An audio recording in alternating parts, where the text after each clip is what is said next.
Assalamualaikum warahmatullahi wabarakatuh. Sahabat seiman yang dirahmati Allah, mari kita buka pintu waktu menuju sebuah kisah yang melampaui batas imajinasi dan geografi. Kisah ini bukan sekadar legenda, melainkan fakta historis yang diabadikan dalam kitab suci kita. Saya yakin setelah video ini selesai, pandangan kita tentang kekuasaan, keadilan, dan takdir akan berubah selamanya. Namun, sebelum kita selami lebih dalam, tolong bantu kami menyebarkan cahaya ilmu ini dengan menekan tombol like. Tinggalkan komentar agar kita bisa berdiskusi. Dan pastikan Anda sudah subscribe agar tidak ketinggalan video-video inspiratif lainnya. Sekarang, fokus Anda hanya pada kisah ini. Bayangkan sebuah kekuatan yang membentang dari tempat matahari terbit hingga tempat ia terbenam. Seorang raja bukan hanya penakluk, tapi juga penegak iman. Dia diberi julukan yang misterius, Dzulkarnain, si pemilik dua tanduk. Siapa sebenarnya sosok yang luar biasa ini? Apakah dia seorang nabi yang membawa wahyu, seorang wali yang memiliki karomah, atau sekadar raja yang diberikan kekuasaan duniawi? Kisah epik ini diabadikan secara rinci dalam Al-Quran, tepatnya pada surah Al-Kahfi yang sering kita baca untuk mencari ketenangan dan perlindungan dari fitnah.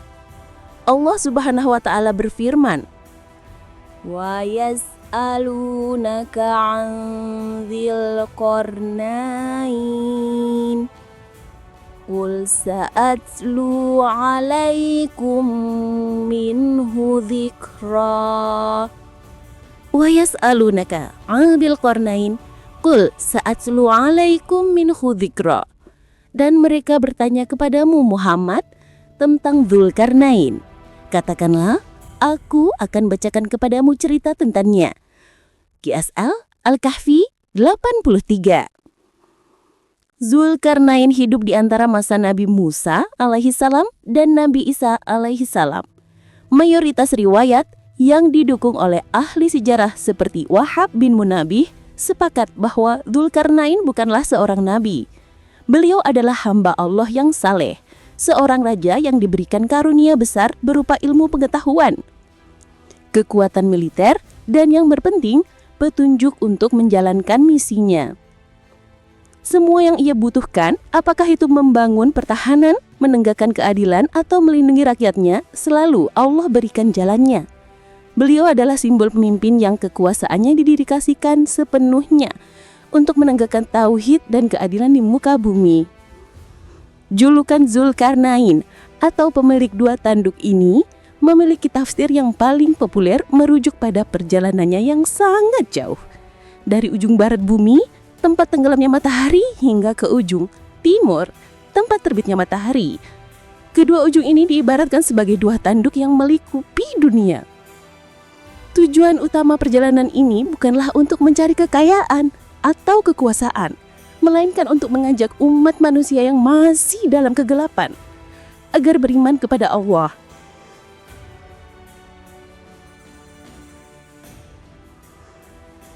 Petualangan Dzulkarnain dimulai dengan perjalanan menuju ke arah barat yang membawanya melintasi berbagai negeri termasuk Tunis dan Maroko hingga akhirnya tiba di ujung barat benua Afrika. Di sana, dia bertemu dengan suatu kaum yang oleh beberapa riwayat disebut kaum Nasyik yang hidup dalam kekafiran dan kesesatan. Disinilah ujian kebijaksanaan Dzulkarnain terjadi. Allah memberinya dua pilihan melalui ilham.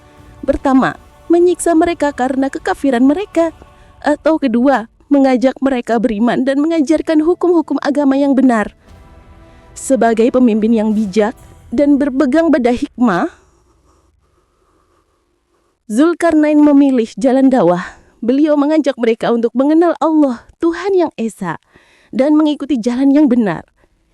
Namun, seperti yang terjadi di banyak kisah, sebagian kaum Nasyik menolak dengan keras kepala. Mereka menentang kebenaran dan menolak mengakui keesaan Allah. Maka Dzulkarnain pun memutuskan untuk memberikan siksaan yang mengerikan. Siksaan itu bukan serangan militer biasa, melainkan kegelapan total yang meliputi negeri mereka. Kegelapan itu pekat, memasuki setiap celah, kamar, dan rumah, membuat mereka tidak bisa melihat apa-apa, panik dan tidak berdaya.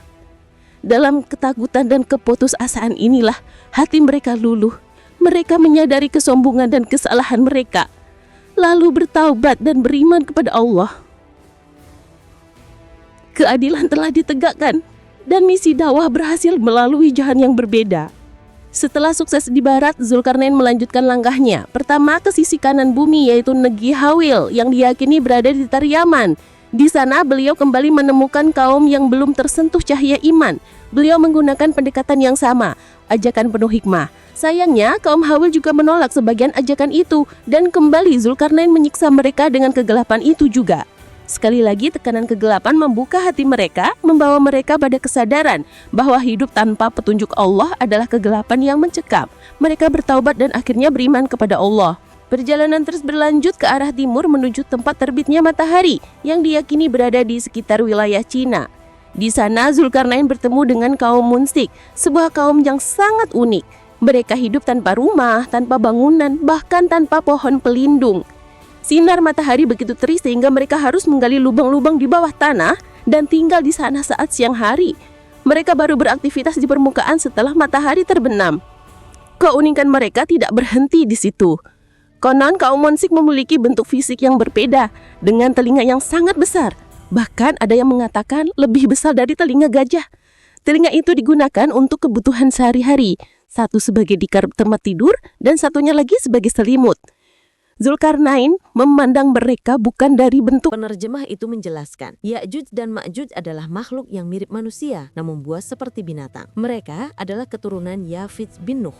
Mereka kecil tetapi memiliki taring tajam, cakar ganas, dan hibu berkelompok dalam jumlah yang tak terhitung. Ketika mereka keluar, mereka menghancurkan segalanya, menindas siapa saja, dan menebar kerusakan di muka bumi. Kaum itu memohon perlindungan dan menawarkan bayaran kepada Zulkarnain agar dibuatkan dinding penghalang. Mendengar permohonan itu, Zulkarnain menunjukkan kerendahan hati dan ketegasan imannya. Beliau menolak segala bayaran karena apa yang Allah berikan kepadanya sudah lebih dari cukup. Beliau hanya meminta bantuan tenaga dan peralatan. Qala ma makani fihi rabbi khairun fa'ainuni biquwwatin aj'al bainakum wa bainahum radma. Zulkarnain berkata, apa yang telah dikuasakan oleh Tuhanku kepadaku lebih baik dari pembayaranmu. Maka bantulah aku dengan kekuatan manusia dan alat-alat agar aku membuatkan dinding antara kamu dan mereka. Quran Surat Al-Kahfi ayat 95. Zulkarnain segera menyusun rencana. Ia meminta batu-batu besar, besi sebanyak mungkin, dan tembaga yang bisa dilelehkan. Bayangkan skala proyek ini. Setelah diukur, jarak antara dua gunung yang akan dijadikan dinding adalah sekitar 100 farsa atau sekitar 550 km. Ini bukan sekedar tembok, tapi tembok raksasa yang membentang jauh melampaui ukuran normal. Proses pembangunannya adalah sebuah master karya teknologi dan spiritual. Diawali dengan fondasi yang sangat lebar yang diisi dengan batu-batu besar dan tembaga cair untuk memadatkan dasarnya. Dinding kemudian dibangun berlapis-lapis, menggunakan lempengan besi, bata, dan tembaga secara bergantian, menjulang hingga ke puncak gunung. Akhirnya, Zulkarnain memerintahkan rakyatnya untuk menyalakan api yang sangat besar, memanaskan dinding besi itu hingga benar-benar merah menyala. Pada puncaknya, tembaga cair dituangkan di atas besi yang panas itu. Reaksi kimia dan panas yang ekstrim membuat tembaga menyatu dengan besi menciptakan bangunan yang sangat kuat dan kokoh. Seolah-olah menjadi tembok baja yang tak bisa dilubangnya atau dihancurkan. Ini adalah bukti kekuatan yang Allah berikan kepada Zulkarnain untuk melindungi umat manusia. Setelah selesai, Raja Zulkarnain menengadah ke langit bukan untuk menyombong, melainkan untuk bersyukur.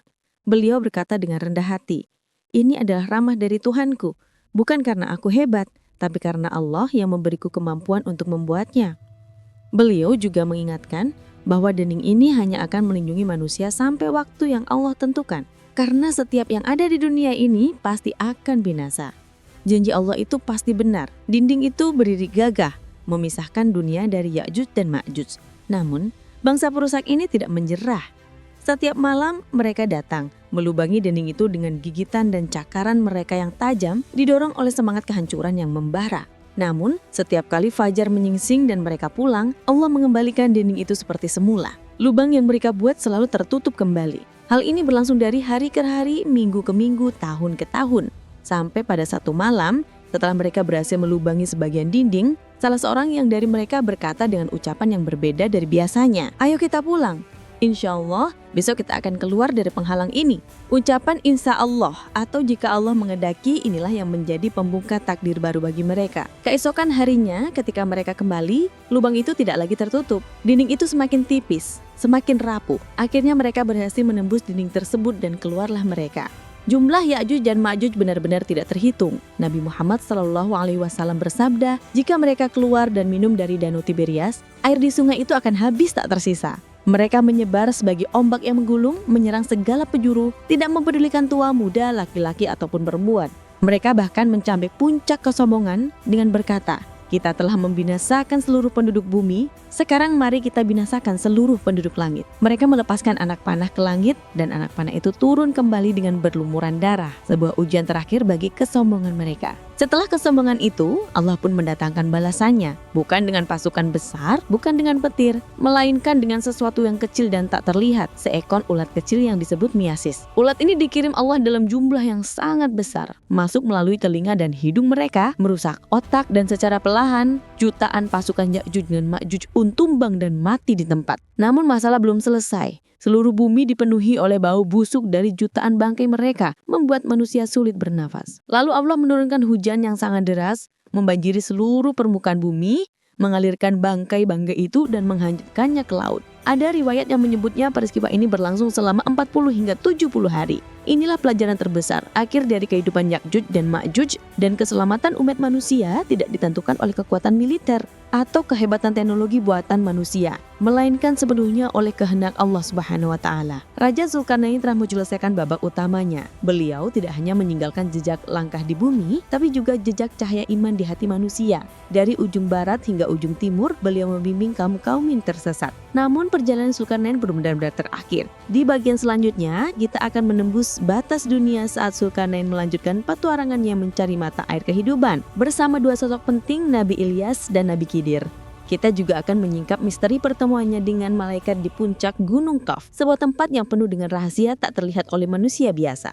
Pastikan Anda siap untuk melanjutkan perjalanan ini. Wabillahi taufiq wal hidayah. Wassalamualaikum warahmatullahi wabarakatuh.